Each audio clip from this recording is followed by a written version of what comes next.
Nyamathi SBI bank ದರೋಡೆ ಪ್ರಕರಣವನ್ನ ಭೇದಿಸುವಲ್ಲಿ ಪೊಲೀಸರು ಕೊನೆಗೂ ಯಶಸ್ವಿಯಾಗಿದ್ದಾರೆ. 6 ತಿಂಗಳಲ್ಲಿ 6 ಜನರನ್ನ ಬಂಧಿಸಿದ್ದು 13 ಕೋಟಿ ರೂಪಾಯಿ ಮೌಲ್ಯದ 17 ಕೆಜಿ ಚಿನ್ನವನ್ನ ವಶಪಡಿಸಿಕೊಂಡಿದ್ದಾರೆ.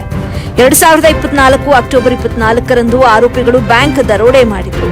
ಯಾವುದೇ ಸುಳಿವು ಮಾತ್ರ ಪತ್ತೆಯಾಗಿರಲಿಲ್ಲ. 6 ತಿಂಗಳ ಬಳಿಕ ಉಮಾ ಪ್ರಶಾಂತ್ ನೇತೃತ್ವದಲ್ಲಿನ ಪೊಲೀಸರ ತಂಡ ಪ್ರಕರಣವನ್ನ ಭೇದಿಸಿದೆ. ಇದಕ್ಕಾಗಿ 6 ತಂಡವೊಂದನ್ನ ಕೂಡ ರಚನೆ ಮಾಡಲಾಗಿತ್ತು. 5 ತಂಡಗಳು ಗ್ಯಾಂಗ್ ಪತ್ತೆಗಾಗಿ ಉತ್ತರ ಪ್ರದೇಶದಲ್ಲಿ ಶೋಧ ಕಾರ್ಯಾಚರಣೆ ನಡೆಸಿತ್ತು. ಕೊನೆಗೂ ಎಲ್ಲ 6 ಆರೋಪಿಗಳು ಸಿಕ್ಕಿಬಿದ್ದಿದ್ದಾರೆ. ದರೋಡೆ ಪ್ರಕರಣದ ಪ್ರಮುಖ ಆರೋಪಿ ವಿಜಯ್ ಕುಮಾರ್ ನ್ಯಾಮತಿಯಲ್ಲಿ ಬೇಕರಿ ಇಟ್ಟುಕೊಂಡು ಜೀವನ ನಡೆಸ್ತಾ ಇದ್ದ. ಬ್ಯಾಂಕ್ನಲ್ಲಿ ಲೋನ್ ಪಡೆಯಲು 2 ಬಾರಿ ಅರ್ಜಿ ಕೂಡ ಹಾಕಿದ್ದ. ಆದ್ರೆ ಈ ಅರ್ಜಿ ತಿರಸ್ಕಾರವಾಗಿತ್ತು. ಇದರಿಂದ ರೋಸಿ ಹೋಗಿದ್ದ. ಇದೇ ಕಾರಣಕ್ಕೆ ಬ್ಯಾಂಕ್ ದರೋಡೆಗೆ ಹಿಂದಿ ವೆಬ್ ಸೀರೀಸ್ ನೋಡಿ ದರೋಡೆಗೆ ಸಂಚು ಕೂಡ ರೂಪಿಸಿದ್ದ. ಆರೋಪಿಗಳು ಮೊಬೈಲ್ ಮತ್ತು ವಾಹನಗಳನ್ನ ಬಳಸದೆ ಯಾವ ಸಾಕ್ಷಿಗಳನ್ನು ಬಿಡದೆ ದರೋಡೆ ಮಾಡಿದ್ರು. ದರೋಡೆ ಮಾಡಿದ 17 ಕೆಜಿ ಚಿನ್ನವನ್ನ ತಮಿಳುನಾಡಿನ ಮಧುರೈನಲ್ಲಿರುವಂತಹ ತೋಟದ ಮನೆಯ ಪಾಳು ಬಿದ್ದ ಬಾವಿಯಲ್ಲಿ ಲಾಕರ್ನಲ್ಲಿ ಇಟ್ಟಿದ್ರು. ಈ ಬಗ್ಗೆ ಸುಳಿವು ಸಿಕ್ಕ ಬಳಿಕ ನಮ್ಮ ತಂಡ ಅಲ್ಲಿಗೆ ತೆರಳಿ ಚಿನ್ನವನ್ನ ವಶಪಡಿಸಿಕೊಂಡಿದೆ. ಚಿನ್ನವೆಲ್ಲ ಸಾಮಾನ್ಯ ಜನರಿಗೆ ಸೇರಿದ್ದು ಎಂದು ಐಜಿಪಿ ಡಾಕ್ಟರ್ ಬಿಆರ್ ರವಿಕಾಂತೇಗೌಡ ತಿಳಿಸಿದ್ದಾರೆ. ವರದಿ ಸೈಯದ್ ಶಾಮೀರ್, ಎಬಿ ನ್ಯೂಸ್ ಕನ್ನಡ, ದಾವಣಗೆರೆ.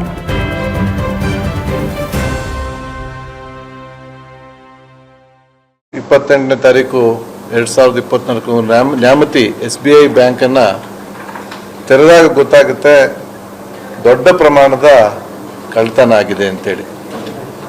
ಕಳ್ಳತನವನ್ನ ಯಾವ ರೀತಿ ಮಾಡಿರ್ತಾರೆ ಅಂತ ಹೇಳಿದ್ರೆ ಬಹಳ ವೃತ್ತಿಪರವಾದ ಗ್ಯಾಂಗ್ ಯಾವ ರೀತಿ ಮಾಡಬಹುದು ಆ ರೀತಿ ಎಲ್ಲ ಬಹಳ ಚಾಕಚಕ್ಯತೆಯಿಂದ ಇಡೀ ಗೋಡೆಯಲ್ಲಿ ಯಾವುದು ಅತ್ಯಂತ ಸುಲಭವಾಗಿ ಒಳಪ್ರವೇಶಿಸಬಹುದಾದದ್ದೋ ಅಂಥದ್ದನ್ನು ಗುರುತಿಸಿ ಅಲ್ಲನ್ನ ಕತ್ತರಿಸಿ ಒಳಗೆ ಹೋಗಿ ಏನು ಸೇಫ್ ಲಾಕರ್ ಇತ್ತೋ ಆ ಸೇಫ್ ಲಾಕರನ್ನು ಸಹ ಗುರುತು ಮಾಡಿ ಆ ಸೇಫ್ ಲಾಕರನ್ನು ಸಹ ಗ್ಯಾಸ್ ಕಟರ್ ಮೂಲಕ ಕತ್ತರಿಸುವುದಕ್ಕಿಂತ ಮುಂಚೆ ಅಲ್ಲಿರ್ತಕ್ಕಂಥ ಎಲ್ಲ CCTVಗಳನ್ನು ನಿಷ್ಕ್ರಿಯಗೊಳಿಸಿದ ನಂತರ ಹೋಗುವಾಗ DVR ಕೂಡ ತೆಗೆದುಕೊಂಡು ಹೋಗಿರ್ತಾರೆ, ಡಿಜಿಟಲ್ ವಿಡಿಯೋ ರೆಕಾರ್ಡರ್. ಅಷ್ಟೇ ಅಲ್ಲ, ಒಂದೇ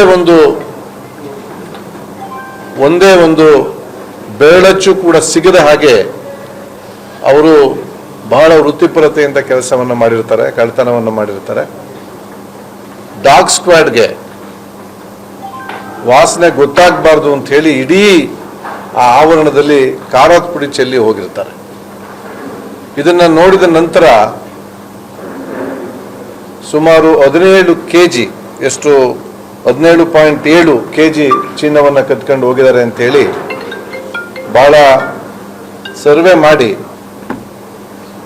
ಅದನ್ನ ಸಮೀಕ್ಷೆ ಮಾಡಿದ ನಂತರ ಅವ್ರ ರಿಜಿಸ್ಟರ್ಗಳನ್ನು ತೆಗೆದು ನೋಡಿದ ನಂತರ ಬ್ಯಾಂಕ್ನವರು ಪ್ರತಿಯೊಂದು ಚಿನ್ನ ಏನೋಗಿದೆ ಎಲ್ಲ ಬಡವರು, ರೈತ ಕುಟುಂಬದವರು ಇಟ್ಟಂತಹ ಚಿನ್ನ, ಅದು ಅಡವಿಟ್ಟಂತಹ ಚಿನ್ನ. ನೀವು ನೋಡ್ಬೋದು, ಮಾಂಗಲ್ಯದ ಸರ ಕೂಡ ಅದರಲ್ಲಿದೆ. ಮಾಂಗಲ್ಯದ ಸರವನ್ನು ಕೂಡ ತಮ್ಮ ಕಷ್ಟಕ್ಕೆ ಹೆಣ್ಮಕ್ಳು ತಮ್ಮ ಕುಟುಂಬಕ್ಕಾಗಿ ಅದನ್ನು ಅಡವಿಟ್ಟಿದ್ದಾರೆ. ಇಂಥ ಪರಿಸ್ಥಿತಿಯನ್ನ ನೋಡಿ ಆಗಿನ IG ಅವರು ಮತ್ತು DIG ಅವರು ಮತ್ತು SP ಅವರು 5 ವಿಶೇಷ ತಂಡಗಳನ್ನು ಮಾಡಿದ್ರು. ಈ 5 ವಿಶೇಷ ತಂಡಗಳು ಬಹಳ ಶ್ರಮಪಟ್ಟು ಪ್ರಾರಂಭದಿಂದ ಹಿಡಿದು ಬ್ಯಾಂಕಿಂದ ಹಿಡಿದು ಅದರ ಸುತ್ತಮುತ್ತಲ ಆವರಣ 8 ಕಿಲೋಮೀಟರ್ ಆವರಣವನ್ನ ಒಂದೊಂದು ಇಂಚು ಬಿಡದಂತೆ ಶೋಧಿಸಿ ಸಾಕ್ಷ್ಯಗಳಿಗಾಗಿ ಬಹಳ ಶ್ರಮಪಟ್ಟಿದ್ರು. ದುರಾದೃಷ್ಟವಶಾತ್ ಒಂದೇ ಒಂದು ಸಾಕ್ಷ್ಯವನ್ನ ಸಂಗ್ರಹಿಸುವುದಕ್ಕೆ ಆನ್ ದ ಸ್ಪಾಟ್ ಸಾಧ್ಯವಾಗಿರಲಿಲ್ಲ. ಅಷ್ಟೇ ಅಲ್ಲ, ನಮಗೆ ತಾಂತ್ರಿಕವಾಗಿ ಏನು ನಾವು ಮೊಬೈಲ್ ಡಾಟಾ ಅನಾಲಿಸಿಸ್ ಹೇಳ್ತೀವಿ, ಮತ್ತೊಂದು ಹೇಳ್ತೀವಿ, ಅದರಲ್ಲೂ ಕೂಡ ಏನು ಸಾಕ್ಷ್ಯಗಳು ಕೂಡ ಲಭ್ಯವಾಗಿರಲಿಲ್ಲ. ಒಂದು ಸಂತೋಷದ ವಿಷಯ ಏನು ಅಂತ ಹೇಳಿದ್ರೆ SP ದಾವಣಗೆರೆಯವರು ತಾವು ಮಾಡಿದ್ದಂಥ ಟೀಮ್ ಏನಿತ್ತು, ASP ಚನ್ನಗಿರಿ, DYSP ರೂರಲ್ ಮತ್ತು ಅವರಿಬ್ಬರು ಅಡಿಷನಲ್ SPಗಳನ್ನ ಸೇರಿಸಿ ಏನು ಟೀಮನ್ನು ಮಾಡಿದ್ರು ಅದು ಸತತವಾಗಿ ಕಾರ್ಯನಿರ್ವಹಿಸುವಂತೆ ನೋಡ್ಕೊಂಡ್ರು. ಮತ್ತು ಎಂಥ ಬಂದೋಬಸ್ತಿದ್ರು ಕೂಡ ಈ ಪತ್ತೆ ಕಾರ್ಯಕ್ಕೆ ಹೆಚ್ಚು ಗಮನವನ್ನು ಕೊಟ್ಟರು. ಮೊದಲು ನಮಗೆ ಬಹಳ ಅನುಮಾನ ಬಂದದ್ದು ಅಂತ ಹೇಳಿದ್ರೆ ಇದು ಅಂತಾರಾಜ್ಯ ಗ್ಯಾಂಗ್ ಇರಬಹುದು. ಯಾಕೆಂತ ಹೇಳಿದ್ರೆ ಇಲ್ಲಿ ಮಾಡಿರ್ತಕ್ಕಂತಹ ಕೆಲಸ ಏನಿತ್ತು ವೃತ್ತಿಪರವಾದ ಕಳ್ಳರು ಮಾಡ್ತಕ್ಕಂಥ ಕೆಲಸ ಆಗಿತ್ತು. ವೃತ್ತಿಪರ